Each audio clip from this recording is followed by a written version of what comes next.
湘西位于中国湖南省西部，这里生活着3亿多年前古代生物和神秘生命的小宇宙。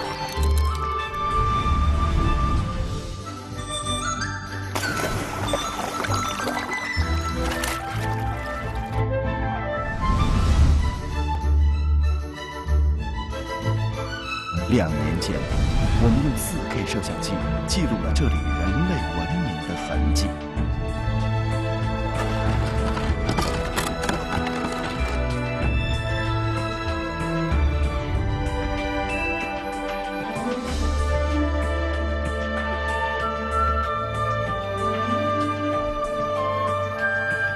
生命的源泉，激烈的生存舞台。过去和现在之间的纽带，展现丰富多彩的水之王国——湘西。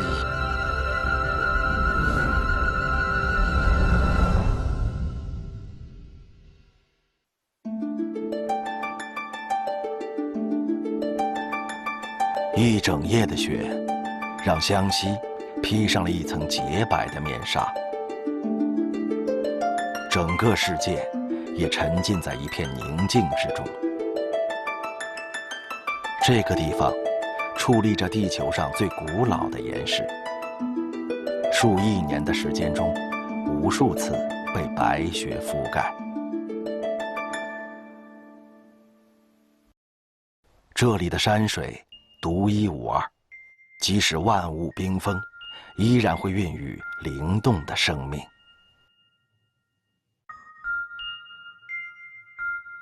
山谷下面，一片漆黑之中，有新的生命在苏醒，也有小生命破卵而出。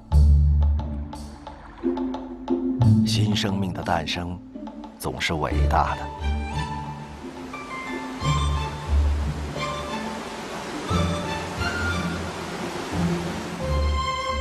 万物复苏的初春，峡谷间荡漾着清脆灵动的音符。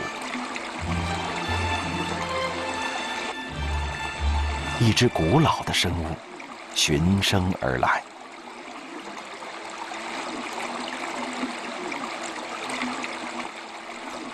它是一种有手有脚的鱼，是被称为娃娃鱼的蝾螈。因为常年栖息在黑暗中，它们的视力退化了，但超强的听力和触觉让它们的捕猎十分迅猛。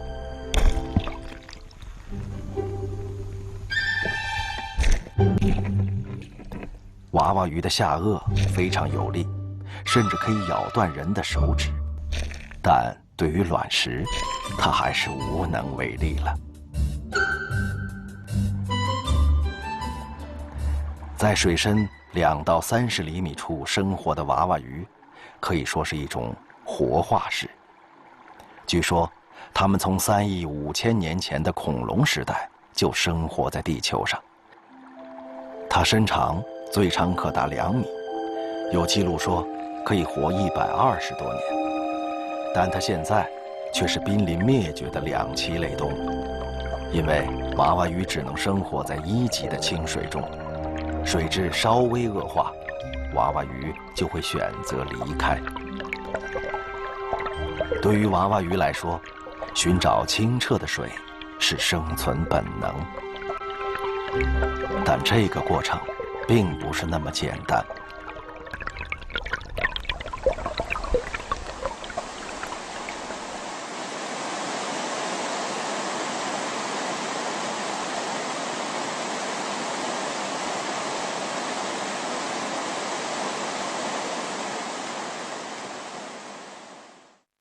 有几只娃娃鱼游到了张家界，几个月后，它们会在这里交配繁殖。到时候会有许多新的娃娃鱼诞生。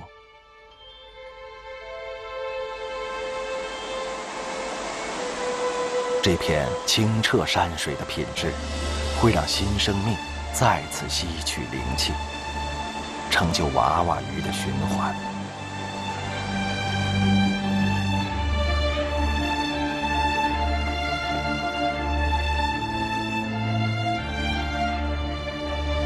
水是生命之源，翻腾的细小水珠遇到冷空气，凝结成雾，飘到空中，化成雨。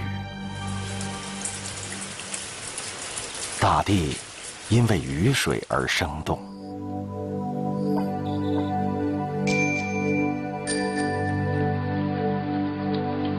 多雨的季节来临，湘西腹地中一片红色石林正在发生着变化。红色的岩石因为雨水而逐渐变黑。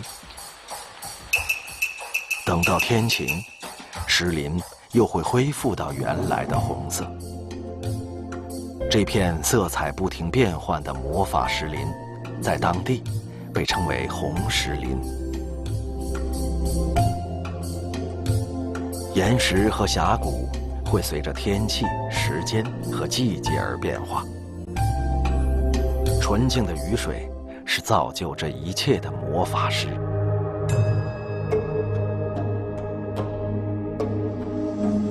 这片岩石林并不是单纯的岩石，它们保存着时间的传说。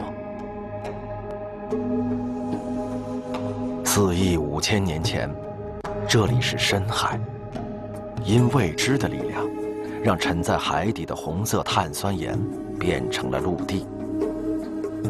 数亿年间的风雪雕刻，来不及逃走的鱼，化作大地的年轮，遍布在这片石林中。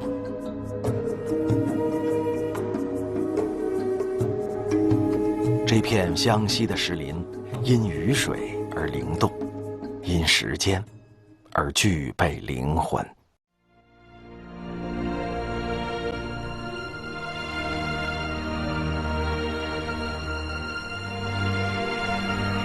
太阳升起，河流被染成金黄色。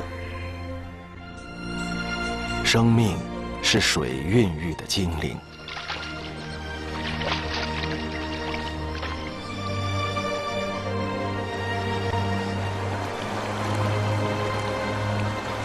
流动的水脉，让湘西成为众多野生动物的栖息地。许多独特而又稀有的动物，在这里繁衍生息。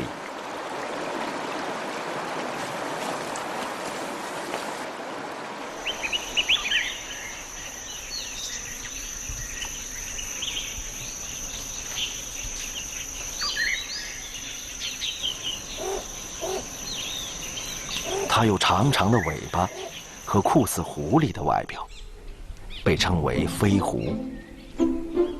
飞狐用锋利的爪子在树上自在地游荡。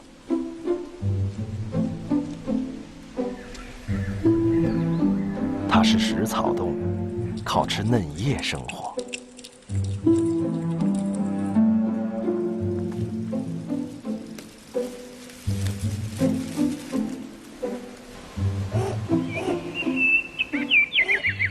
飞狐会在树上挖洞，飞狐挖的洞是它的爱巢。传说，飞狐是神话里的动物。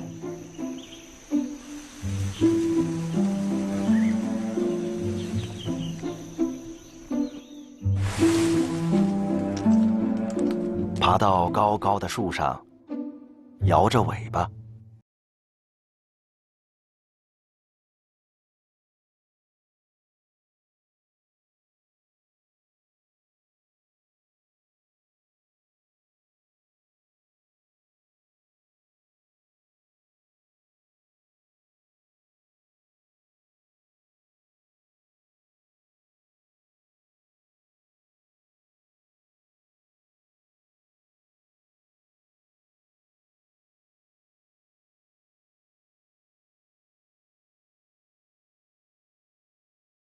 惊鸿一瞥在湘西的山林里。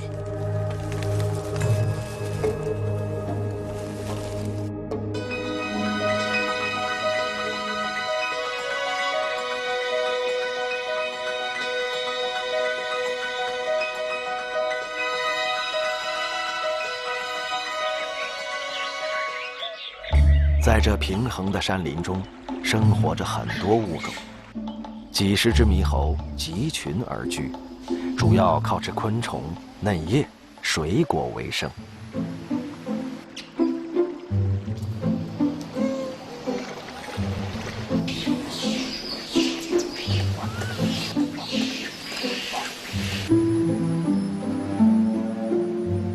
猕猴不仅是爬树能手，还是游泳高手。有水流域，这里的猕猴每年都渡一次河。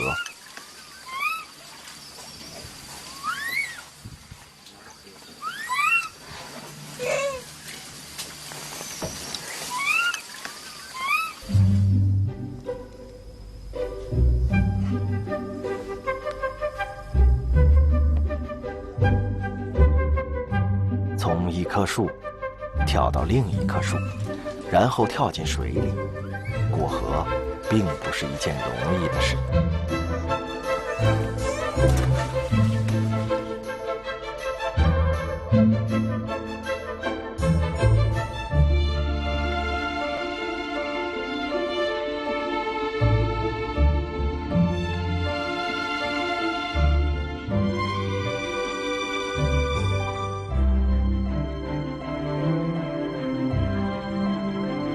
猕猴冒着生命危险渡河，为的是寻找食物。它们离开没有食物的地方，到另一片土地，这是在给树林休养生息的时间。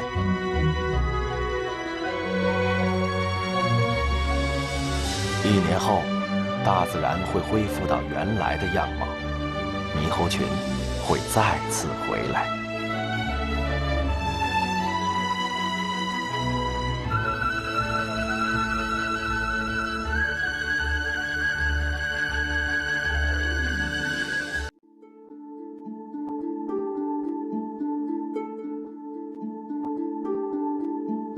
翻过这座大山，是人类的聚集地。在这里，猴群将面临新的挑战。他们的目标是人类的粮食，这需要猴群打起12分的精神。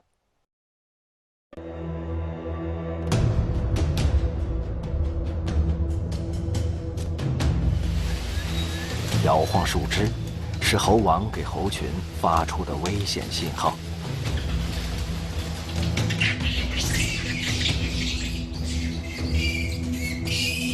但并不是所有的猕猴都需要如此的辛苦。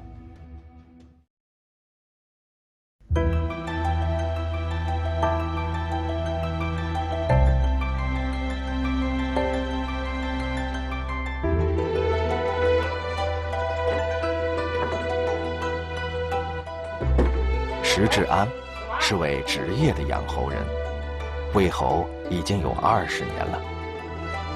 每年，他都会去照顾渡河而来的猴群。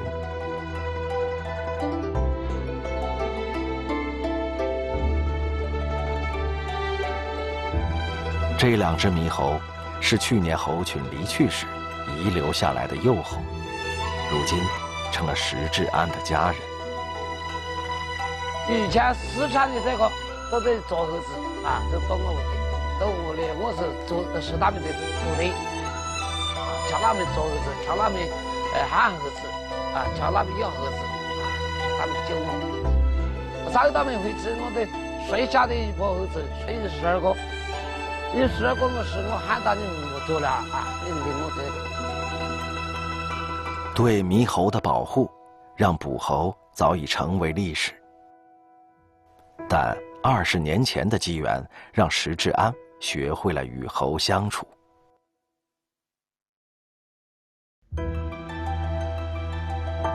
这一次，他准备让这2只猴子回归猴群。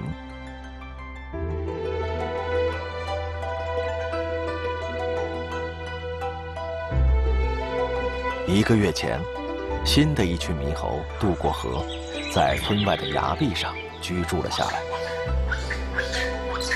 石志安开始尝试接近他们。大总管，大总管，快过来！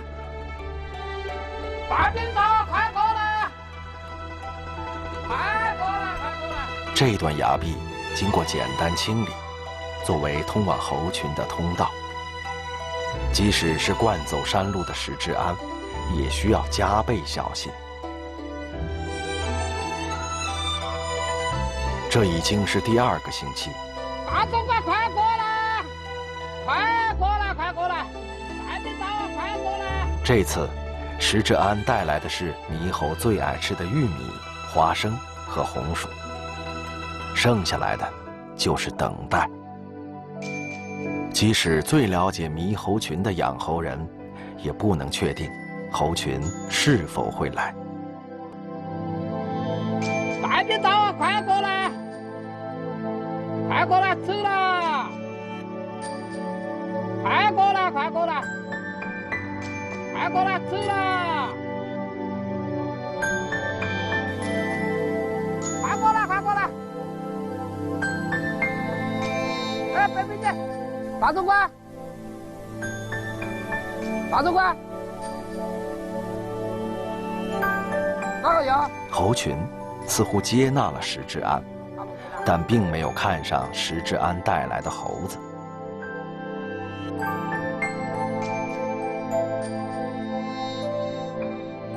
石志安并不着急，任何一件事情的改变都需要时间。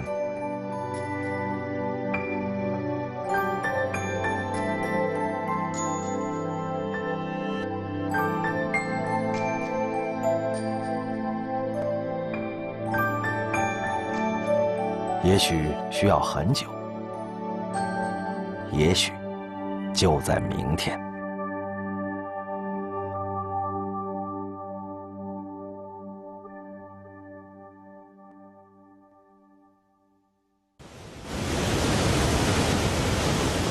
水穿越山林，渐入人烟。从大山深处带来的滋养，渗透着纯净、自由与友善。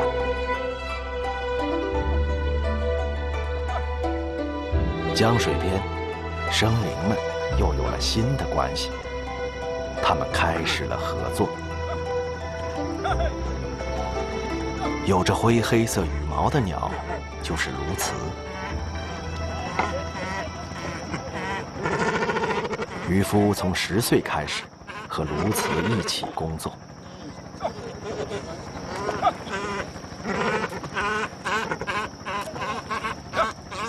竹筏在河中央停稳，像往常一样，渔夫开始捕鱼，鸬鹚是最佳搭档。鸬鹚的羽毛很容易吸收水，所以鸬鹚善于潜水。弯曲的嘴是锥形的，所以利于捕鱼。鸬鹚捕到的第1条鱼是属于自己的美餐，从第2条鱼开始是渔夫的。通过控制食道，渔夫不让它把鱼吞下去。缺巧一模一模，就反正是也是靠自己脑壳选，反正是啊，就是取肉质的，反正是各取各的肉质。你看你怎么样，你也要讲各行各的本事啊。鸬鹚是水中的高手，可以下水到20米深的地方潜水1分钟以上。这既像是工作，也像是游戏。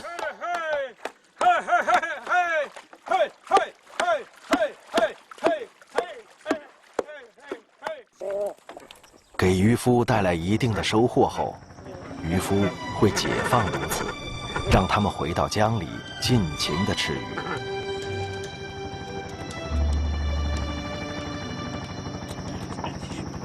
其实，在天气糟糕或者鸬鹚病了的时候，渔夫也会尽心照顾他的伙伴。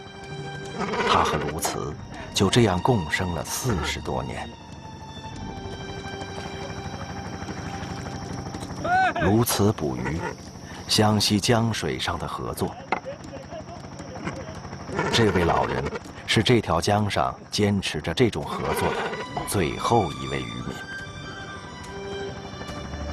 也许今后，山林间这灵动的水会带来新的合作方式。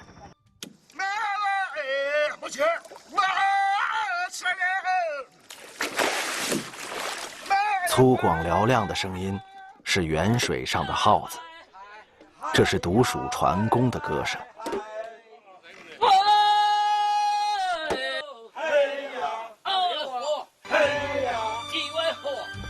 共同的音节带来发力的节奏，对机体的力量似乎也带来激发。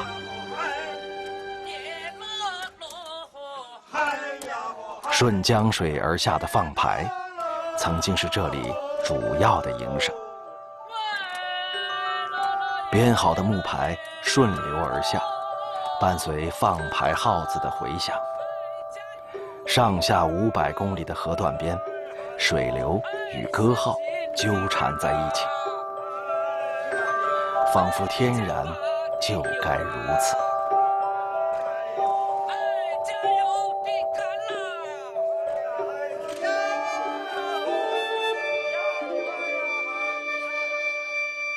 水造就了湘西的地貌，人们顺应它的力量，营造自己的生活。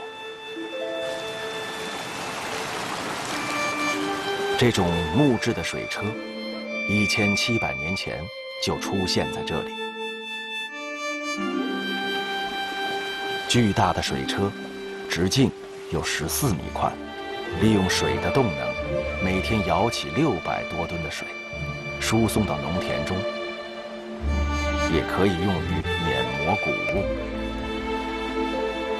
水车带来稳定的水和能源。这是湘西生灵与自然的对话。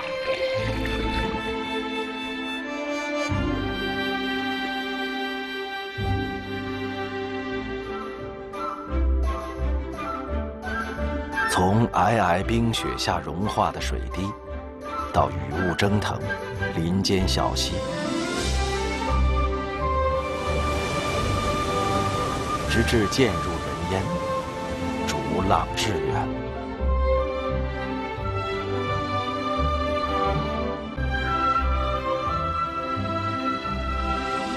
相生与相助，轻灵与柔弱，围绕着它所滋养的是纯净、自由、友善、文明。